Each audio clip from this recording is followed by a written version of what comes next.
जीवन में सुख और दुख दोनों ही अविच्छिन्न रूप से जुड़े होते हैं। यही जीवन की एक सच्चाई है। जब हमें सुख मिलता है तो हमें आनंद होता है, परंतु जब हमें दुख का सामना करना पड़ता है तो हमें विचार करना पड़ता है कि हम उससे कैसे निपटेंगे। इसलिए दुख के समय में भक्ति करना बहुत महत्वपूर्ण है।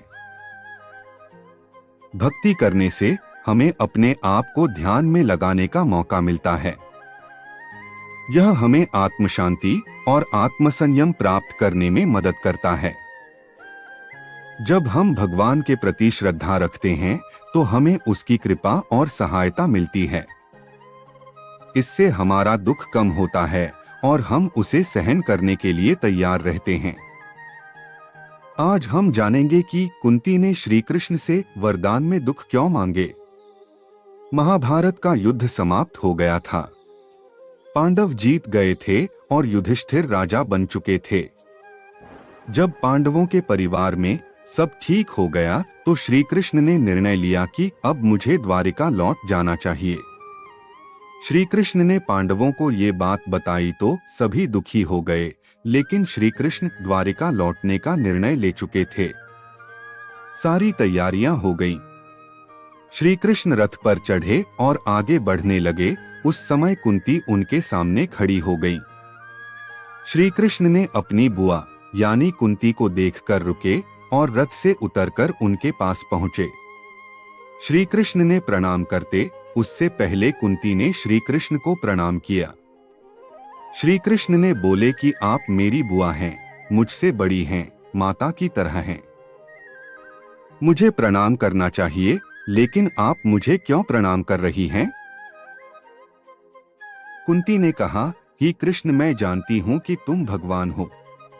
अब मैं चाहती हूं कि मैं तुम्हारी भक्ति करूं। श्री कृष्ण बोले कि ठीक है, आप मुझे भगवान कह रही हैं तो आप मुझसे कुछ मांग लीजिए। कुंती ने कहा कि मुझे तुम वरदान में दुख दे दो।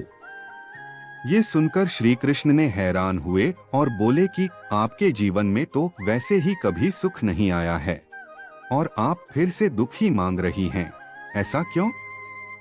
कुंती बोली कि जब जीवन में आता है तो तुम याद आते हो, मन तुम्हारी भक्ति में लग रहता है। सुख रहेगा तो मन भक्ति से हट जाएगा, इसलिए तुम मुझे दुख दे दो। इससे सीख मिलता है कि हमारे जीवन में सुख दुख का आना जाना लगा रहता है। हमें हर परिस्थिति के लिए तैयार रहना चाहिए। दुख के दिनों में भक्ति करेंगे तो मन मजबूत रहेगा और दुखों से लड़ने का साहस बना रहेगा, निराशा हावी नहीं होगी। भक्ति का अर्थ है भगवान के प्रति श्रद्धा और विश्वास रखना। यह ध्यान और मनोवैज्ञानिक रूप से हमें शांति और स्थिरता प्रदान करता है। भगवान की भक्ति करने से हमारी आत्मा को सकारात्मक ऊर्जा मिलती है और हम अपने कठिनाइयों का सामना करने के लिए तैयार हो जाते हैं। संत कबीर दास ने कहा है, कबीरा तेरा जीवन तो द्वंद्व है, सुख दुख एक समान है। जो सुख में संपन्न रहता है वह भीख में महान है। इसका मतलब है कि जीवन में सुख और दुख दोनों ही बराबर होते हैं और हमें इन दोनों को स्वीकार करना चाहिए। हमें अपने जीवन में भगवान की आदर्श का अनुभव होता है और हम उसके आदर्शों का पालन करते हैं।